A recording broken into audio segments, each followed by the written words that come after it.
so much about who we are and who God has called us to be through our understanding of food. There is this strange connection between food and faith and identity. And this week, this Sunday, we're going to explore a little bit of that as we celebrate World Communion Sunday. World Communion Sunday is a Sunday set aside to help us think about who we are as the body of Christ and to understand the body of Christ as a body that is expansive, that covers the entire globe.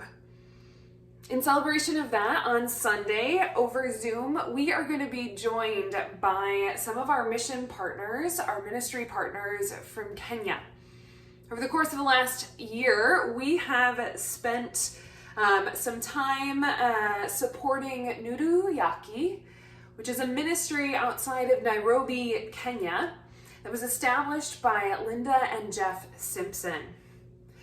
Most recently, during the pandemic, we have helped them out with some food relief. And in celebration of the relief work that they have done and of the partnership that we share and in the expansiveness of the body of Christ, they are going to be joining us on Sunday over Zoom for worship and leading worship with me and student pastor Katie.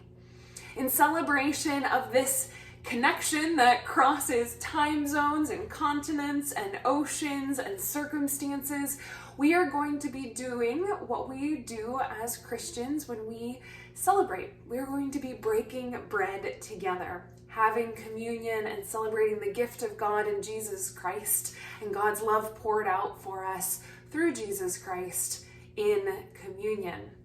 And to help us understand the fullness of the flavor of God's love and of the full flavor of the body of Christ that extends near and far, I want to invite each and every one of you, whether you are gathering with us in person, outside, or over Zoom, to take some time and to think about the bread that you will bring to worship.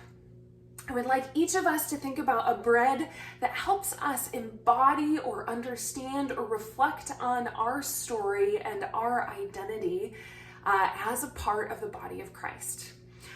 For example, I believe the folks from Nuru Yaki will be breaking some chapati, which is the local bread staple in their community. In celebration of World Communion Sunday, I will be breaking some roggebrood, which is the Dutch word for rye bread, which is what I grew up having on Sunday afternoons as an appetizer before Sunday lunch with my Oma and Opa, which is Dutch for grandma and grandpa. So I encourage you to think about what is a bread that holds something of your story that you can break as we gather for worship together on Sunday. And as we think about, and don't forget some water or some juice, you definitely need those two things as well.